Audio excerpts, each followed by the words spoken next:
Hello, Charlie Delta here, and welcome back to our next lecture. This lecture we're going to do a recap on where we're at. Now, there is a good argument that philosophy ends here. Certainly, Wittgenstein said something along those lines, that philosophy creates more problems by taking words out of context, and we lose the word game, thus we lose the meaning, and we prescribe new meanings to these words in philosophy, and we lose the ability to relate to the common person who's back in the old word game. Philosophy schools and universities and things won't tell you that philosophy ends here, because quite frankly they want to go on and continue with what they're doing, and there certainly have been a lot of philosophers since Wittgenstein that said a lot of things. But let's recap on where we are and what we've covered. We know something when we have a justified true belief.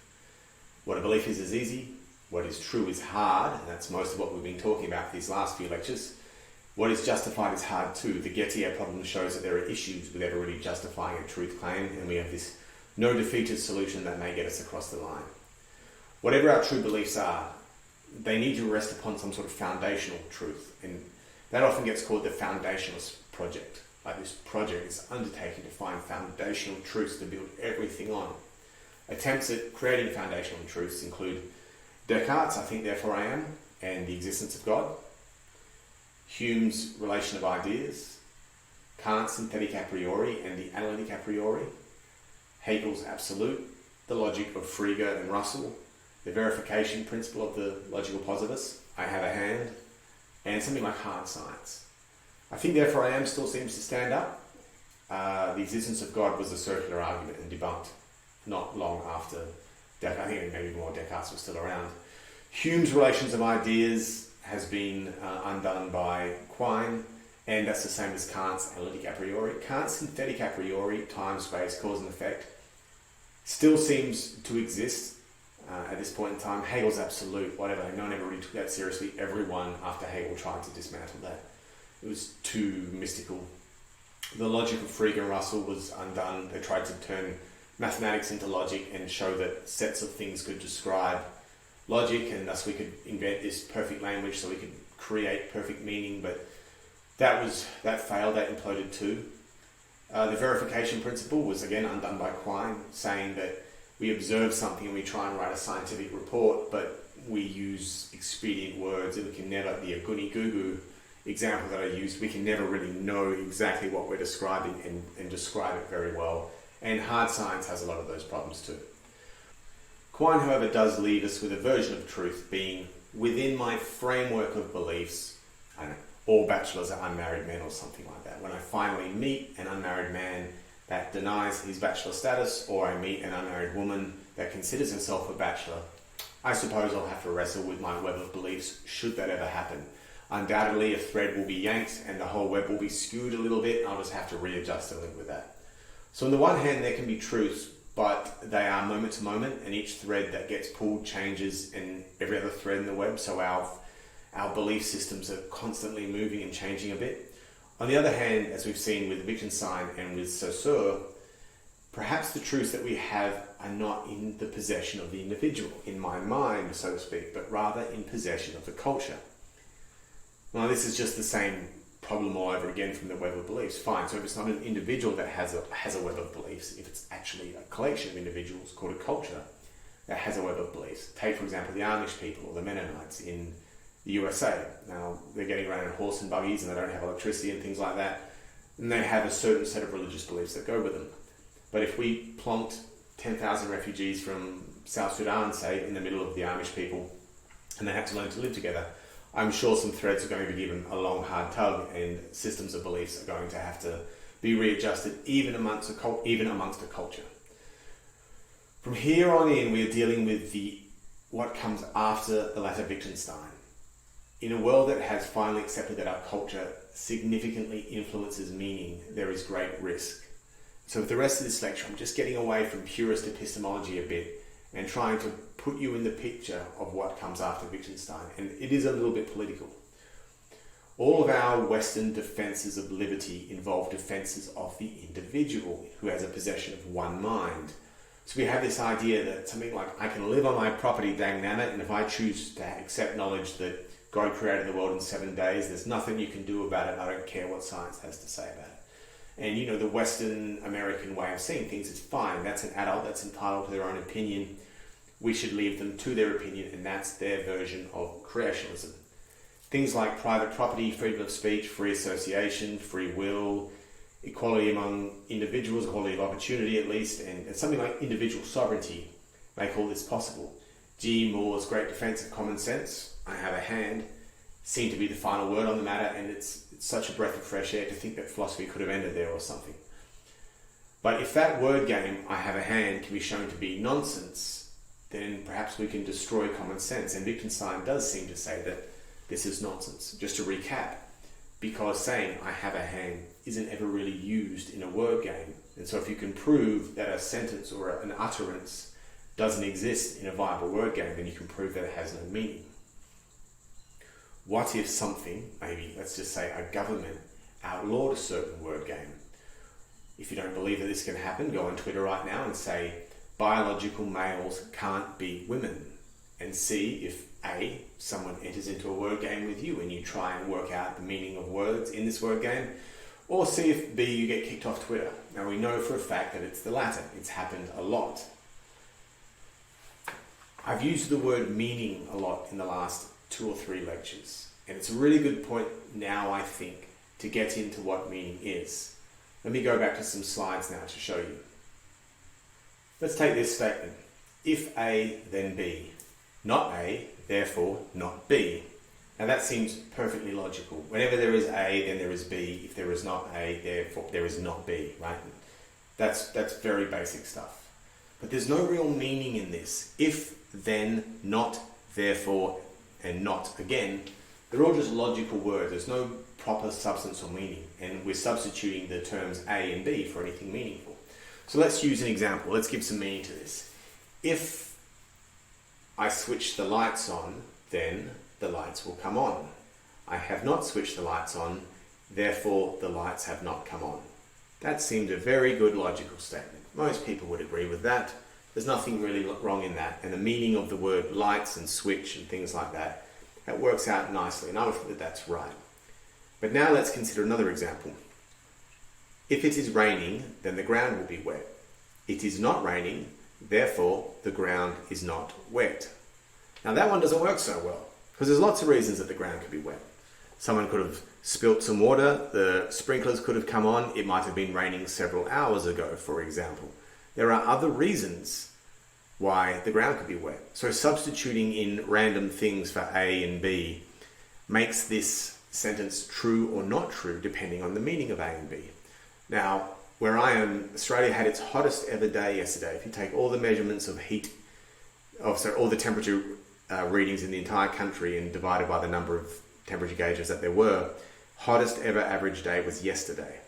Now, had it rained yesterday at 4 o'clock, the ground would have been dry by 4:15. Like, it would have evaporated immediately. I tried walking on my pavement with bare feet. I couldn't do it. It was so damn hot. So if I said, we did this example about if it rains, then the ground will be wet. It did not rain, therefore the ground will not be wet. Yesterday in Australia, even if it had rained, I don't think the ground would have been wet. 15, 20 minutes later, it was that hot. So it even depends where it rains and what the temperature conditions are. So the meaning of A and B, not just the logic, but the meaning of the terms becomes very important for us to have any truth at all. And so now, as we're moving from this notion that what the meaning of words are do not exist in my mind, like Descartes thought, like John Stuart Mill's thought, although we haven't touched on him, like Hume thought, like Kant thought, and we're getting to this idea that meaning exists somewhere outside of my mind. So the locus of control of meaning is in the community or the culture. It makes me a little worried, because I don't control the community or the culture. And what if the community or the culture that I'm in changes the meaning of words in a way that I don't like? What if certain beliefs, for example, can be deemed illegal? The transgender issue, Holocaust denying, in England you can't use gender stereotypes in adverts. Certain opinions on immigration are kicked off social media. They're done under some sort of philosophical pretense that these things are climate change denying or Holocaust denying or denying of transgenderism or at least the truth of transgenderism, is not in the eye of the beholder. It's not in my mind. Rather, it is an objective cultural truth that cannot be denied by an individual. If I say whatever opinion I have about climate change, someone can say it doesn't matter what you think, you're wrong, and I'm not allowed a personal truth, and perhaps the police or something should move against me because of some reason that I have. Now, climate change is a reasonable one. What if hard science proves that climate change exists? And I'm led to believe it does. I'm not a scientist, however. I still think that I have the right to believe something, even if it contradicts science. But even if science was saying something climate change, you could probably deal with that and say, look, I just disagree with science and therefore I'm an idiot or something like that. But what if it's not even science that determines the cultural truth? What if it's activism? What if it's shouting people down and name-calling and ganging up on people on Twitter and stuff? That's possibly where we're at right now. The exact philosophical route taken by whoever's doing this, whoever proclaims these objective cultural truths, seems to be something like this. Now, this is all just my mere opinion. The rejection of the meaning within minds that we've discussed. So no more Descartes, Hume, Kant, certainly no Plato, Aristotle, where the meaning of A and B is. It's not here, but somewhere I don't know. The second philosophical pretense seems to be something like the rejection of the verification principle. It is a hand. So take, for example, the if A then B, not A, therefore not B. What if we substitute A for women and substitute B for uterus? If it is a woman, it has a uterus. It is not a woman, therefore it doesn't have a uterus. But biological females that identify as male do have a uterus. It is not a woman, but it still has a uterus. Changing the meaning of the gender terms men and women to include people of other sexes has ruined that former very simple truth. If woman, then uterus. It no longer holds true. And so we don't have this verification principle, that is, take the female to a doctor's and have them do whatever it is they do to determine the sex of the person, and thus we have a truth. It's very fluid and very malleable now, this. The third philosophical position is something like a rejection of analytical truth. So again, if woman, therefore, all bachelors are male, may no longer be true. If women choose to identify as being bachelors, you can destroy that analytic truth. The fourth one will be something like, that's from Quine, and also this next one's from Quine as well, the framing of synthetic truths within a very fluid framework. Now, if, to go back to the Amish culture, you would imagine that they all basically, compared to the whole world, that is a very tight-knit community, and that they would all have very similar frameworks, probably very different from mine, but a very homogeneous set of frameworks. But when these framework becomes very fluid, what happens? So there's something that's in the world that I've heard Jordan Peterson talk about, that psychologists have observed females being high in trait neurosis and males being very high in trait conscientiousness. And I've heard feminism try and explain that away by saying, oh, you've just asked the wrong questions. If you ask the questions better or different or something, you'll get a different set of answers. And so this new and supposedly improved framework of seeing how to ask questions eventually gets you the answers that men and women have exactly the same brain. But even then, I've seen the sort of thing where people will say, actually, the male and female brain is the same, and there are no reasons for differences other than social constructs.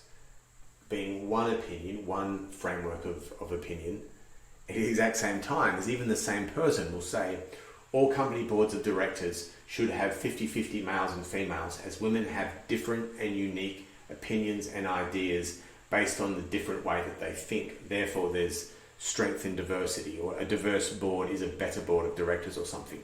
Now, those two opinions are directly in contradiction, and you can't possess a framework of beliefs that can accept both of those truths at the same time. But what if you could have two frameworks? Or what if you could have, and this is what gets called mental gymnastics, right? People say, oh, what sort of mental gymnastics are you involved in? So there's one framework that you wear on Monday, Wednesdays, Fridays, and another framework that you wear on Tuesdays, Thursdays, and Saturdays, and you have a three-legged sack race to see what framework you believe on a Sunday. Or perhaps it's a third one altogether. Very fluid frameworks can be difficult to deal with and very difficult to hold a person accountable to what they believe, to when they believe two totally contradictory things at the same time. Perhaps you've heard the statement, there are no genders, the genders are equal, men oppress women. Yeah, that seems to be three frameworks of beliefs there. So the fifth philosophical position that exists that seems to allow this risky situation in the world is the understanding of word games and how to control language to make certain statements outside the word game. So we can imagine a word game in which we'd say perhaps climate change is false, or refugees don't have a right to enter a country, or whatever it is about the Holocaust not happening, or something that I might not necessarily believe but might exist in the world. Maybe something like, I believe this is true, most victims of violence are male, most people murdered are male. Then the game in which if we can take the game in which we say most people murdered are male and turn it misogynist or make it unspeakable, or it doesn't get retweeted by celebrities, or Good Morning Britain doesn't cover it, or whatever it is, then the words become Wittgenstein's private language or private correspondence, as he called it, and thus they become meaningless. A small room with a few MRAs sitting around saying men are the primary victims of violence doesn't go so well. But as from the homework of one of our earlier lectures, Hillary Clinton in 1998 got up on the world stage and to an international audience said women are the primary victims of war, and her justification was their husbands die, their fathers die, their sons die, completely reframing the death of males as being more of a problem for women than the males that die in the first place. Then she has a very large language game compared to the very small language game that the MRAs have. So from this position, it does seem that there are some threats afoot. And as we go into the next section, when we get back to epistemology, it could be that some of these very new epistemic theories that are coming out aren't being done in good faith, because there's the opportunity here for people to profit from this vacuum that we're in.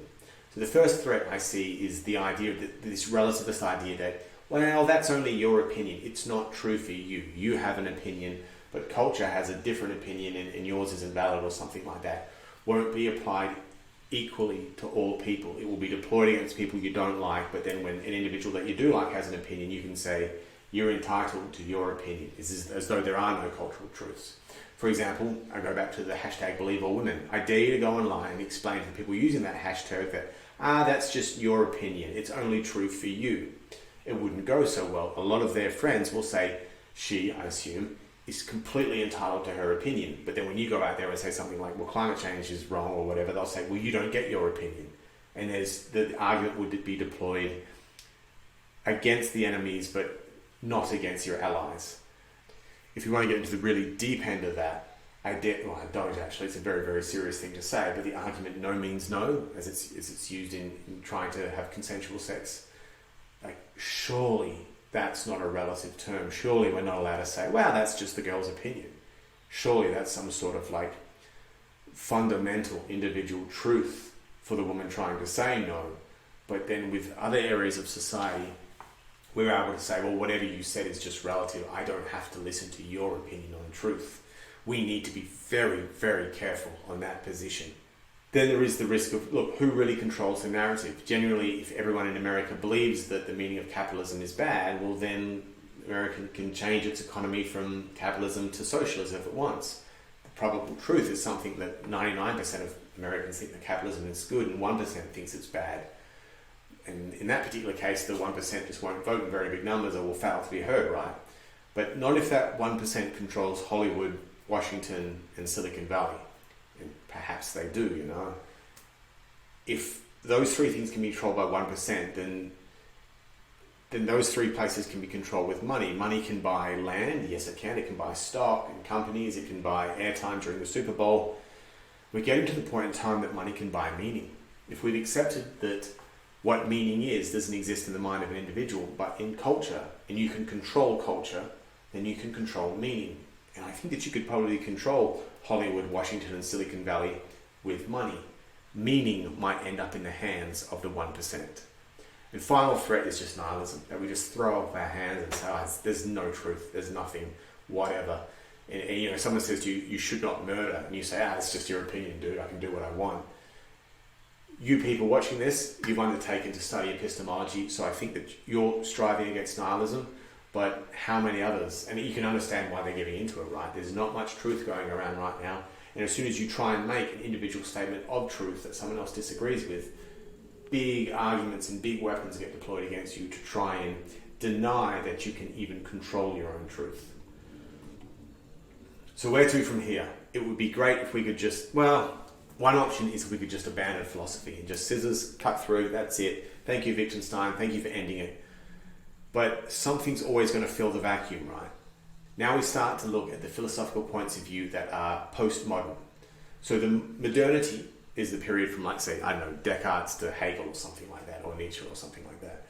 And so that gets called modernity. So that's the modern period. What happens post the modern period is what we're living through right now. One of the common factors of postmodern theories is that they're rejecting this idea of individual meaning in your mind. And they're also rejecting that meaning can be verified. I have a hand. They require a framework to exist to put meaning into and maintain that that framework is malleable and relative. This is going to get a little hard from here on in, but I'll see you in the next lecture. Please join me as we discuss the neo-Marxist and critical theory. Bye now.